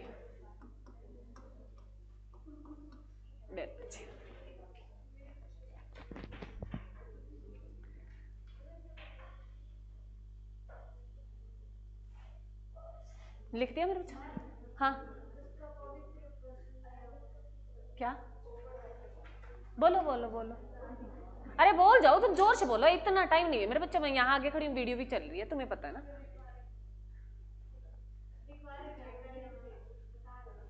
किसके बारे में, कुबड़ वाला सांड, क्या लिख लो, हड़प्पा में क्या। अरे एक कुबड़ वाला सांड मिला, वो तुम्हें लास्ट में 2-4 बातें हैं वो मैं तुम्हें बता दूंगी, तुम इतना याद रखो। अरे इसमें पढ़ने को बहुत कुछ है, बहुत कुछ है, इतना जल्दी समाप्त नहीं होगा, तुम मेन मेन बातें कर लो। चलो मोहनजोदड़ो है मेरे बच्चों, इसकी खोज कब हुई, 22 में हुई। अरे लड़कों में, अब लड़कों में शुरू होगी, तुमने रोटी बनानी शुरू कर दी। अब 1922 में राखलदास हैं बैनर्जी ने की थी। ये मेरे बच्चों ये बात इसमें इंपॉर्टेंट है, जो तुम्हें याद रखनी है और एग्जाम में आती है। नदी कौन सी नदी के किनारे था मेरे बच्चों, सिंधु नदी। ये भी एग्जाम में क्वेश्चन आ चुका है, सिंधु नदी के किनारे। दूसरा मेरे बच्चों, इससे एक बहुत जो एग्जाम में बहुत बार आई है, एक नर्तकी मिली है यहां से, नर्तकी जो कांसे की है, नर्तकी। अरे कैसे एक स्टेचू सा मिला और वो कांसे की है, ठीक है। और जो बाद में तुम्हें पिक्चर दिखा दूंगी, ठीक है, समझ गए। भैया नृत्य करके दिखाऊं, आता तो नहीं है मेरे को वैसे, पर तुम्हारे जैसा आता, ये मैं बता ही दूंगी भी तुम्हें कैसा था। मतलब मैंने तुम्हें बता दिया, उसके ऐसे याद करे हुए हैं बस। कांसे की बनी हुई है, नृत्य की है। तो ये एग्जाम में क्वेश्चन आता है भी कांसे की नृत्य की वो कहां से मिली है? कहां से मिली है मेरे बच्चों? मोहनजोदड़ो से मिली है, ऐसा क्वेश्चन आया है। ठीक है, और तुम अब ज्यादा तुमने छूट दे दी है मैंने, तो उसका फायदा मत लो, मेरे को कंट्रोल करना भी आता है। मैं जितनी खुश दिखाई देती हूँ उससे खतरनाक प्राणी हूँ। चलो सुन लो, क्लियर है मेरे बच्चों? इसमें एक जो है मोस्ट इंपोर्टेंट, इससे भी मोस्ट इंपोर्टेंट है, यहाँ एक सबसे बड़ा सनानागार मिला है, सबसे बड़ा सनानागार, गार मिला ना, हाँ लिखो सनानागार। सनानागार जो है मेरे बच्चों, थोड़ा सा तुम्हें आइडिया दूं, अब ज्यादा तुम ये मत पूछना कितनी सीढ़ी थी, कितना बड़ा था, वो तुम्हें कोई कुछ नहीं पूछेगा, थोड़ा सा बता देती हूँ। ऐसा कोई एक बड़ा स्थान मिला है मेरे बच्चों, उस पे कैसे ऐसे सीढ़ियां मिली हैं दोनों साइड, जैसे हरिद्वार में जाते हैं तो नहर के साइड दोनों जो है गंगा नदी बहती है, उसके दोनों साइड नदियां वो बहती है ना सीढ़ियां सी, और ऐसे एक यहाँ कुंड मिला बहुत बड़ा गहरा है। ठीक है, यहाँ जो है जगह मिली है कुछ, तो इससे आइडिया लगाया गया है भी ऐसा कुछ स्थान मिला, बहुत बड़ा स्थान मिला है, जो कहाँ मिला है? मोहनजोदड़ो में। तो उन्होंने कहा होगा भाई जो हम जैसे हरिद्वार जाते हैं तो किस लिए जाते हैं, या तो वो कोई देवता को मानते होंगे, स्पेशल आइडिया दिया गया है भी वहां कोई पूजा वगैरह होती होगी, वहां स्नान करके फिर होती होगी, या फिर कोई जिनकी डेथ हो जाए, जैसे हम हरिद्वार जाते हैं, बढ़िया वगैरह जो है उनको पुल बोलते हैं, बुतिराने जाते हैं, तो ऐसा कुछ रहा होगा। तो तुम्हारे एग्जाम में क्वेश्चन ये पूछा गया भी सबसे बड़ा स्नानागार मिला, वो कहाँ मिला है? मोहनजोदड़ो में मिला है। क्लियर है? अरे क्लियर है? चलो अब तुम्हें इसको बनाने की जरूरत नहीं है, बस इतना ही लिख लो तुम, सबसे बड़ा स्नानागार मिला है मोहनजोदड़ो।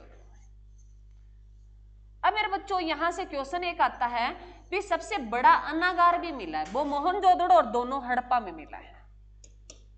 सबसे बड़ा अन्नागार भी मिला है, अन्नागार जहां क्या अन्न रखते हैं, जैसे हम बोरियां वगैरह रखते हैं, अरे अन्न कणक वगैरह इकट्ठा नहीं करते, तुम व्यापारी नहीं करते, तो बहुत बड़े गोदाम मिले हैं, जो है दोनों जगह मिले हैं, मोहनजोदड़ो में तो मिला ही मिला है और साथ में हड़प्पा में मिला है, इसके साथ ही लिख लेना। ये जो है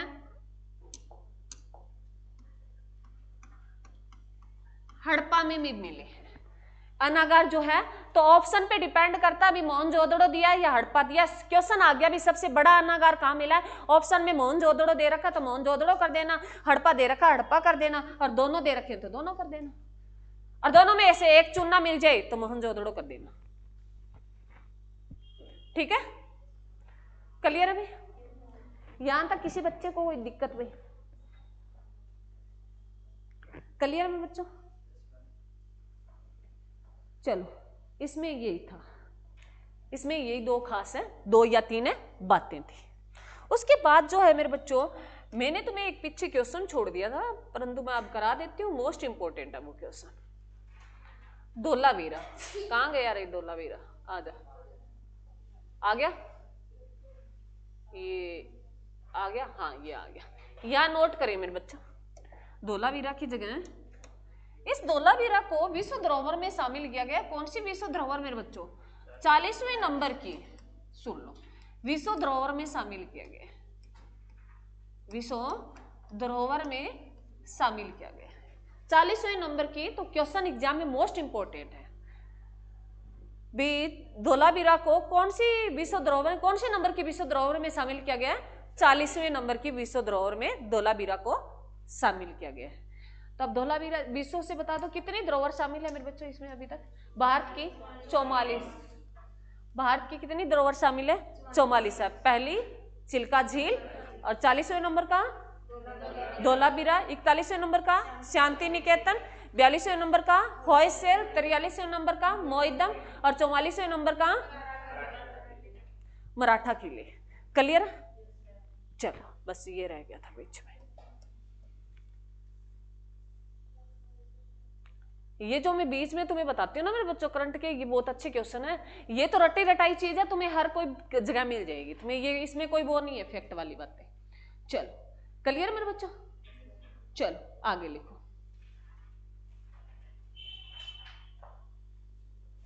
लोथल का तो हमने कर ही लिया। लोथल में जो क्या मिला, लोथल क्या है मेरे बच्चों, गोदीवाड़ा है। क्या है, गोदीवाड़ा। सबसे बड़ा गोदीवाड़ा अगर बात करें तो लोथल ही था। सबसे एक जो है सुरकोटदा मैंने तुम्हें लिखा है, ये 2 गोदीवाड़ा थे। सुनो, 2 जो क्या थे, गोदीवाड़ा थे, बंदरगाह थी। कौन से, लोथल और है सुरकोटदा। दोनों ही कहां पड़ते हैं, गुजरात में पड़ते हैं। दोनों ही कहां पड़ते हैं, गुजरात में पड़ते हैं। और जो लोथल का मैंने तुम्हें बताया भी, एक ऐसा स्थान है जिसके जो मेन गेट है, मेन है सड़क पर खुलते हैं। बाकी पूरी सिंधु सभ्यता के जो मेन गेट है, अंदर की जो सड़कें हैं उनके ऊपर है, खुलते हैं। ठीक है। और लोथल से एक हाथी दांत का पैमाना मिला था। क्लियर मेरे बच्चों, अरे क्लियर है। उसके बाद लिखो, चोंदड़ों का मैंने बता ही दिया था। चोंदड़ों का मैंने बता ही दिया, वो दिखा दिया मैंने। चोंदड़ों की जो खोज किसने की थी, बताओ। गोपाल मजमूदार ने की थी। कब की थी मेरे बच्चों, 1953 में की थी। ये फैक्ट है, तुम्हें इसमें कोई बताने वाली बात नहीं है, तुम्हें ये रटने ही होंगे। उसके बाद चूंदड़ों से क्या मिला, कल मैंने तुम्हें बताया मेकअप का सामान पूछे तो चूंदड़ों से मिला है। ऐसा स्थान सिंधु सभ्यता का जिनका घेराबंदी नहीं थी, चूंदड़ों था। सिंधु सभ्यता का ऐसा स्थान है जिसकी क्या नहीं थी, घेराबंदी नहीं थी, बाकी सभी की घेराबंदी थी। मतलब जो किला बना उसके चारों तरफ दीवारें थी। ठीक है, वो कच्ची पक्की का पता नहीं है मेरे बच्चों। ठीक है, तो तुमसे ऐसा क्वेश्चन नहीं पूछेगा। क्लियर है। उसके बाद लिखो बनावाली।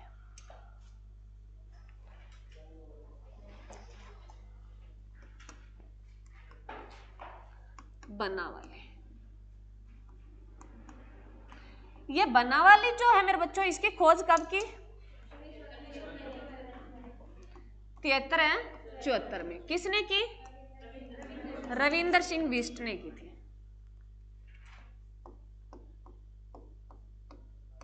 ये एग्जाम में क्वेश्चन पूछा गया मेरे बच्चों। इसकी दोनों सारी, ये दोनों तीनों बातें सारी पूछी गई है। भी इसकी खोज किसने की, मिलान में आया है। हड़प्पा और मोहनजोदड़ो दोनों आया है, और ये भी आया है। तो मेरे बच्चों जो ये बनावाली है, मोहनजोदड़ो, हड़प्पा जो है और चूंदड़ो, तीनों कहां पड़ते हैं, पाकिस्तान में पड़ते हैं। तीनों स्थान कहां पड़ते हैं, पाकिस्तान में पड़ते हैं, याद रखना। और जो है ये कौन सी नदी के किनारे रे, घग्गर नदी। कौन सी नदी के किनारे, घग्गर नदी मेरे बच्चों। और बनावाली सुनना मेरे बच्चों, ये कहां पड़ती है, हरियाणा के फतेहाबाद जिले में।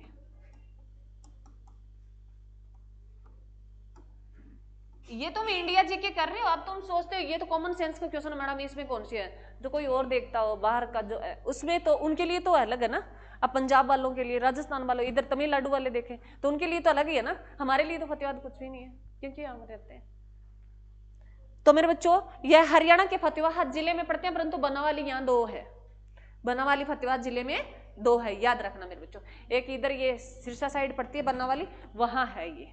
ठीक है, एक जो है इधर पड़ती है भिखारा खेड़ी, हिसार रोड पे जाते हैं तो मेरे गांव की साइड है। ये बनावाली कहां पड़ती है, आप गए हो कहीं बनावाली में, देख के आए हो ये सिंधु सभ्यता वाला स्थान, बंद कर रखा है। चलो उदास मत हो, हम टूर लेके चलेंगे। आज बात करूंगी ना मैनेजमेंट से तो हम चलेंगे। ठीक है, फतेहाबाद वाली पुरानी हवेली भी देखने चलेंगे। वो तो कहते हैं अच्छी मजेदार बना रखी है। अरे हमने तो नहीं देख रखी, सुन लो। अब बस चले गए, कहीं तो पहुंच ही गए वहां। आ जाओ, वापिस आ जाओ। अब सुनो मेरे बच्चों, यहां से तुम्हें 2 बातें याद रखनी है। एक मिट्टी का हल मिला, क्या मिला मेरे बच्चों, यहां से मिट्टी का हल मिला है। हल जानते हो, बनाना नहीं आता, ऐसे ऐसे कुछ होता है मिट्टी का हल। जैसे खुदाई करते हैं, तुम देखते हो, नॉर्मल पिक्चर तो आ रही है माइंड में, परंतु प्रॉपर तरीके से नहीं बनाई जा सकती। मिट्टी का हल मिला है मेरे बच्चों। एक और क्या मिली है यहाँ से, वेदिकाएं मिली है। वेदिकाएं जो हवन कुंड वगैरह होता है वो मिली है, वेदिकाएं। हवन कुंड जो मेरे बच्चों ऐसे भट्टी सी होती है, जैसे हवन आप करवाते हैं वो लोहे वाली लेके आते हैं, क्योंकि सारे पक्का पक्का हो गया तो मनाते नहीं है, हवन वगैरह ऐसे जलाते नहीं है। तो इस तरीके से जो है भट्टियां वगैरह, तो वेदिकाएं मिली है यहाँ से। अग्निकुंड भी बोलते हैं उसको, सारी बातें लिख लो। वेदिकाएं इनको क्या बोलते हैं? अग्निकुंड भी बोलते हैं।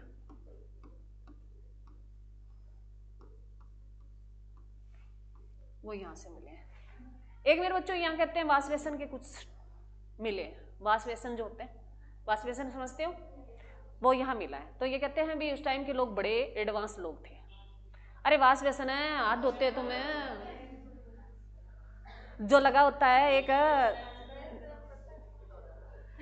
कटोरा सा, उस पर टूंटी लगी होती है, पानी आता है, हाथ धोते हैं, मुंह धो लेते हैं, कई तो बर्तन भी धो लेते हैं। हम इतने एडवांस के हो गए, है ना। कई घरों में ऐसे काम करते हैं, वो सिंक अलग होता है, अरे वो बाहर लगा होता है, उसमें ही धो लेते हैं बर्तन। खाना खा के कुल्ला करने जाते हैं ना, तब ये सोचते हैं माँ का एक बर्तन धो दे, वहीं धो दे, चल भाई अब कौन जाए वहां तक। गांव में तो अलग अलग होता है, तो सारे काम कर लेते हैं। हम बहुत एडवांस के हो गए ना। चल मेरे बच्चों यहां से इतना याद रखना, क्लियर है। उसके बाद लिखो अगला स्थान, लिखो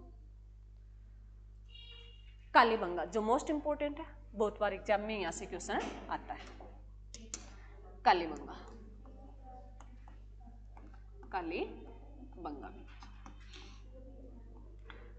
अब सुनो मेरे बच्चों, इसकी पहले तो ये बता दो इसकी खुदाई कब हुई थी? 1974 में। किसने की?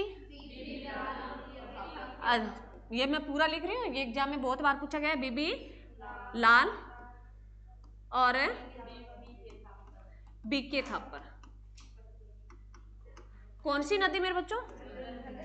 घग्गर नदी। ये बातें तो हम कर रहे हैं ऊपर मेरे बच्चों, इसी नाम से ही क्लियर हो रहा है। काली, काले रंग की, बंगा जो पंजाबियों में कहते हैं चूड़ियां, तो काले रंग की चूड़ियां मिली है। यहां से क्या मिली है? काले रंग की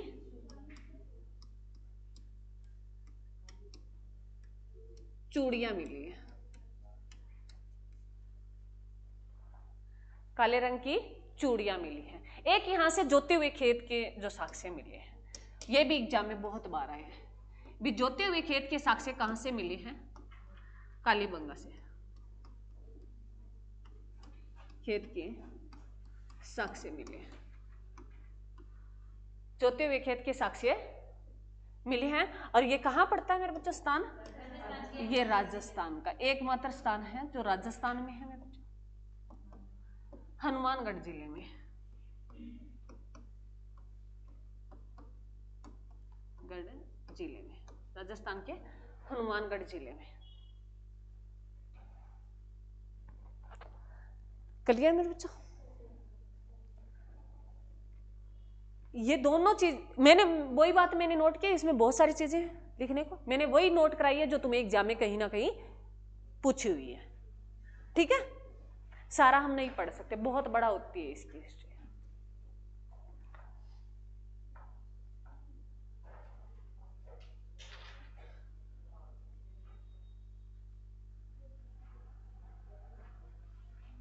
क्लियर है मेरे बच्चों?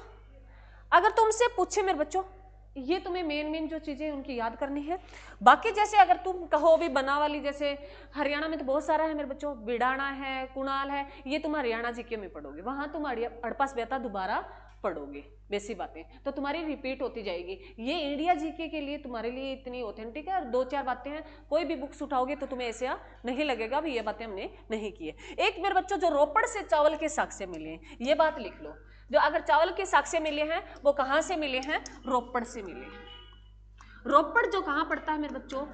रोपड़ ये पंजाब में पड़ता है। और इसमें चावल के साक्ष्य मिले हैं, चावल के साक्ष्य मिले हैं।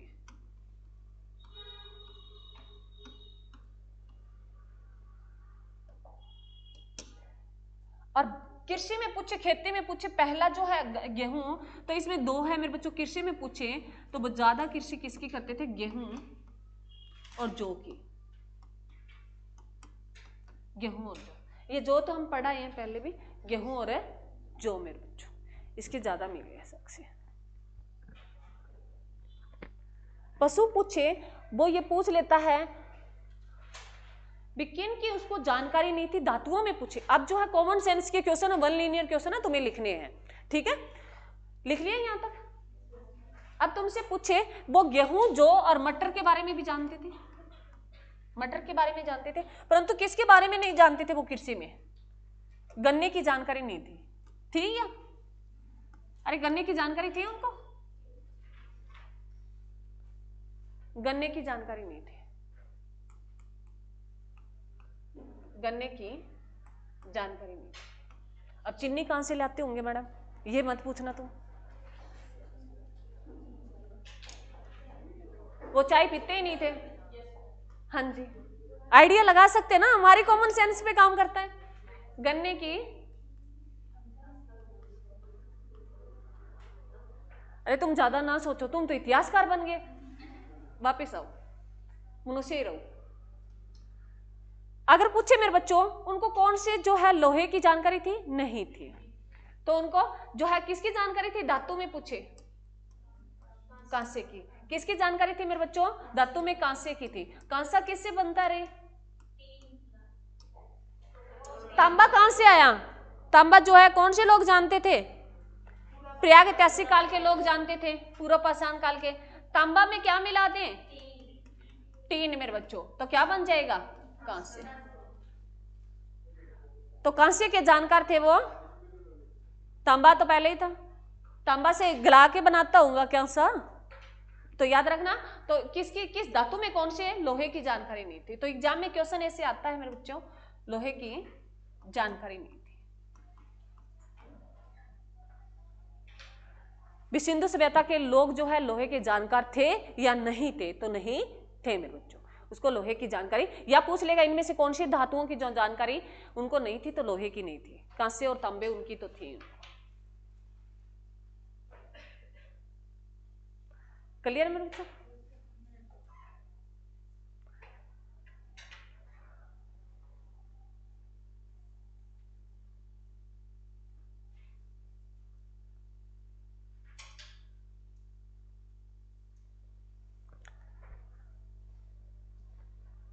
तो कैसे लोग थे वो? मांसा और शाकाहारी दोनों थे। वो कॉमन सेंस का है, मैंने तुम्हें ये बातें 5-7 बातें थी वो पहले बता दी थी, ठीक है।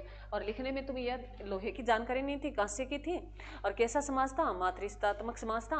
और जो है लोग कैसे क्या करते थे? व्यापार करते थे, कृषि करते थे, पशु पालते थे, बड़े सभ्य लोग थे, ठीक है। ये रिटर्न वगैरह जो है HPSC एग्जाम देते हो तुम, UPSC ये देते हो, उनमें रिटर्न में आता है, तो वहां तुम्हें ये चीजें लिखनी होती है, ठीक है। अरे क्लियर है? यहां तक किसी बच्चे को कोई दिक्कत है? ये कॉमन बातें थी, तुम्हें याद रखनी है, इनको बार बार पढ़ना है मेरे बच्चों। बार बार पढ़ोगे तो तुम्हारे लगभग क्वेश्चन निकल जाएंगे यहां से, इतना इनके बारे में पूछता ही नहीं है। और तुम्हें मैंने स्टार्टिंग जब पढ़ाना शुरू किया था तब मैंने बताया था भी कोई हमें टीचिंग लाइन की नहीं पढ़ रहे, हम सिर्फ कंपटीशन, नॉर्मल जो कंपटीशन होता है, जो एग्जाम होते हैं उनके लिए पढ़ रहे हैं। टीचिंग में थोड़ा सा अलग होता है, थोड़ा सा बहुत डीपली जाना पड़ता है, या HPSC वगैरह लिखते हैं तो उनमें बहुत डीपली पढ़ना पड़ता है, ठीक है। अरे क्लियर है? किसी बच्चे को कोई दिक्कत? भाई कोई बच्चा कहे भी रिपीट कर दो मैडम, रिपीट तो करना ही नहीं है, मैं हर बार ही कर देती हूँ, जरूरत ही नहीं पड़ती इस बात को कहने के लिए। परंतु किसी बच्चे को ये लगा हो भी मेरे समझ में नहीं आया, समझ में आ गया? चलो इसके साथ जो है मेरे बच्चों करंट का पढ़ते हैं कुछ। ये क्वेश्चन है करंट का है और मोस्ट इंपॉर्टेंट है, ठीक है। चलो पढ़े।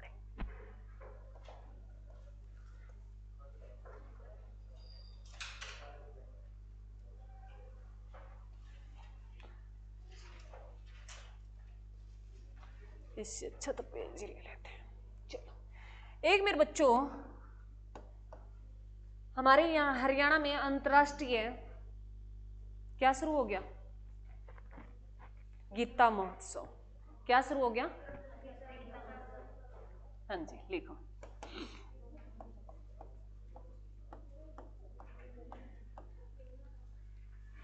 अंतरराष्ट्रीय,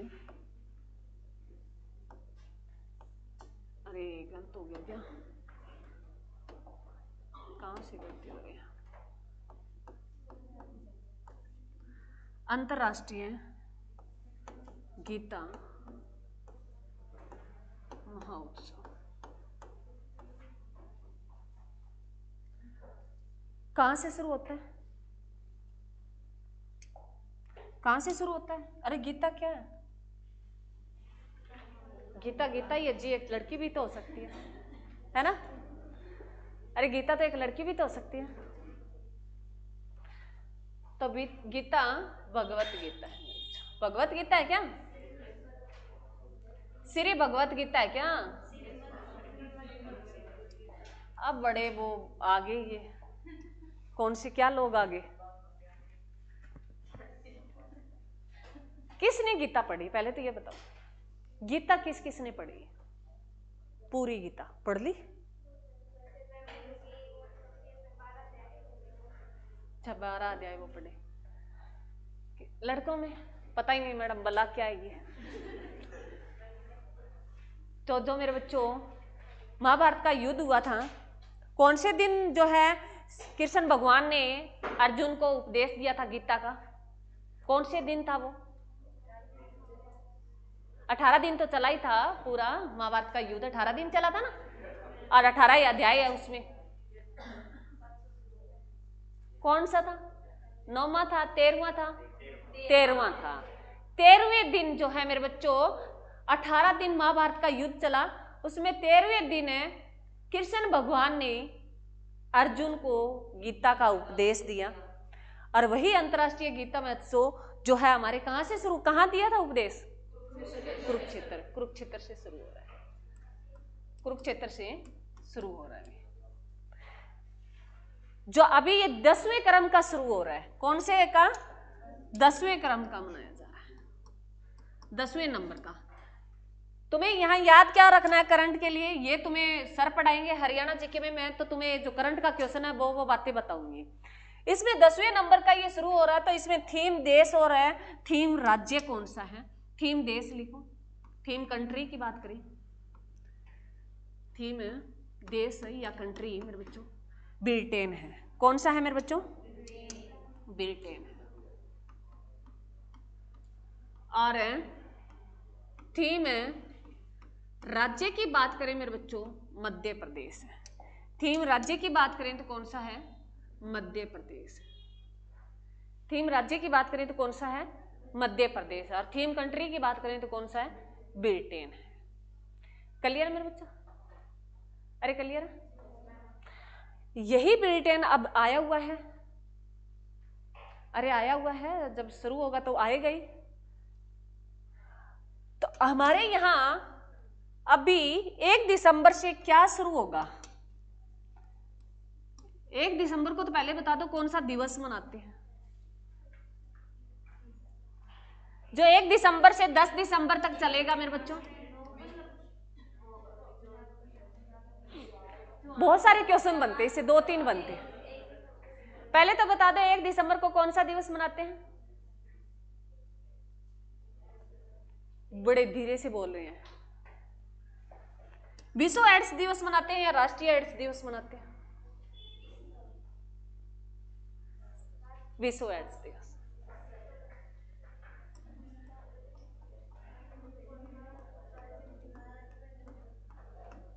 सारे क्वेश्चन बताए हुए हैं मेरे बच्चों। एड्स जो है मेरे बच्चों, इसके इलाज के लिए एक टेस्ट होता है, वो कौन सा होता है?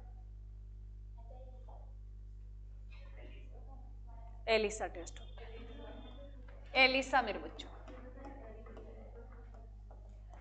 एलिसा टेस्ट होता है। याद रखना, ये छोटे छोटे हैं मेरे बच्चों। ये क्वेश्चन तुम्हें अब लगता है भी ये कुछ भी नहीं है, परंतु तुम एग्जाम के टाइम भूल जाते हो। नॉर्मल बातें हैं ये, जो जिनको आती है ये नोट कर लिया करो। जो एड्स का एक टेस्ट होता है, इसको एलिसा भी बोल देते हैं, कहीं एलिजा नाम लिखा था, कोई इसमें फैक्टर वाली ना, तुम इतना याद रख लो। टेस्ट होता है एक एलिसा टेस्ट होता है, उसको एलिजा टेस्ट, ठीक है। उसके बाद बात करें मेरे बच्चों कि 1 से 10 दिसंबर तक कौन सा त्योहार मनाता है और कौन सा राज्य बनाता है? हॉर्नबिल त्योहार है मेरे बच्चों। एक फेस्टिवल बनाएगा, कौन बनाएगा? नागालैंड। नागालैंड जो है ये 1 दिसंबर से ही शुरू क्यों करता है? क्योंकि 1 दिसंबर को वो अलग राज्य बन गया था। 1 दिसंबर कब बना, सन बताओ? नागालैंड जो है अलग राज्य कब बना था बताओ? ये भी मैंने तुम्हें लिखा दिया,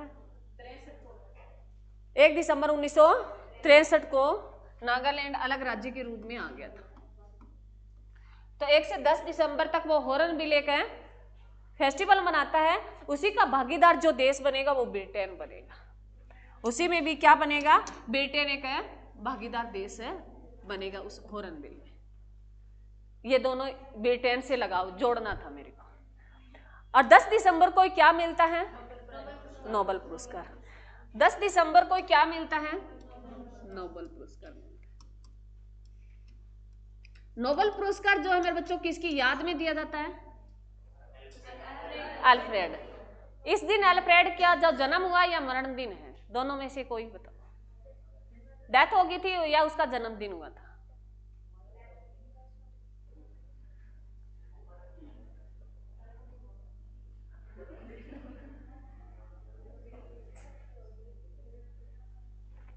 कल बता देना, मेरे को तो बताना ही है। 10 दिसंबर को क्या दिया जाता है मेरे बच्चों, इसकी शुरुआत तो पहले हो चुकी है। सभी का जो नाम जो है वो आ चुके हैं। अभी किस किस को नोबेल पुरस्कार दिया जाएगा, परंतु 10 दिसंबर को दिया जाएगा। ठीक है, तो इस दिन इसकी डेथ हुई थी मेरे बच्चों। क्या हुई थी, डेथ हुई थी। तो नोबेल पुरस्कार कितने फील्ड में दिया जाता है मेरे बच्चों, कौन कौन से,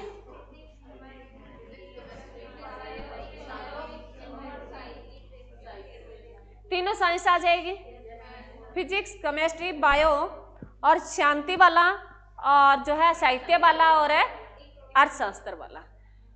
इंग्लिश में बात करें भी पीस, लिटरेचर और इकोनॉमिक्स। और तीनों साइंस आएगी, केमिस्ट्री, फिजिक्स, बायो, तीनों आ जाएगी। तो 6 फील्ड में दिया जाता है मेरे बच्चों। इनके जो है मैंने तुम्हें पहले जो करवा दिए हैं इनके बारे में। नोबेल पुरस्कार की शुरुआत जो है 1896 में होगी थी। पहली बार जो है 1901 में दिया गया था। ये बात जो पहले जो है एशिया के पहले व्यक्ति जो नोबेल पुरस्कार पाने वाले थे वो कौन थे, रविंद्रनाथ टैगोर थे। किस फील्ड में मिला, साहित्य में मिला। किस पुस्तक के लिए मिला, गीतांजलि के लिए मिला। और कब मिला, 1913 में मिला। क्लियर मेरे बच्चों, तो यही याद है कर लेना मेरे बच्चों। ठीक है, अरे बहुत है या और करना चाहोगे, थैंक यू। अच्छा अच्छा, चलो कल कौन सी तारीख थी रे, आने वाला कल नहीं, पीछे वाला कल।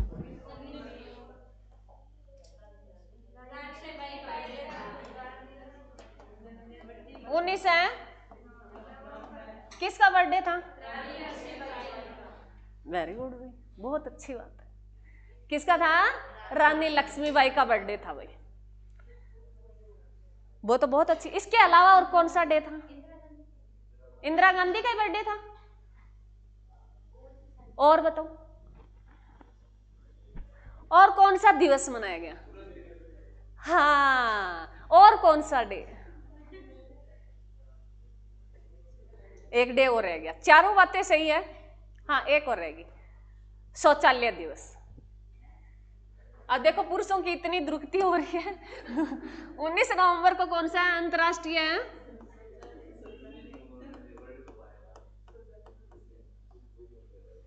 अंतरराष्ट्रीय मेरे बच्चों पुरुष दिवस।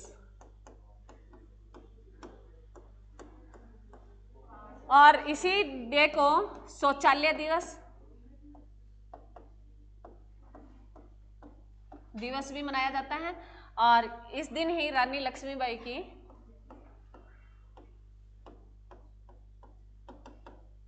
जयंती थी। वो रानी वाली लक्ष्मीबाई है, बड़ी झांसी की रानी। वो के उसमें एक पोएम हुआ करती थी पहले, तो याद हुआ करती थी, खूब लड़ी मर्दानी, है ना, रानी थी। क्लियर मेरे बच्चा,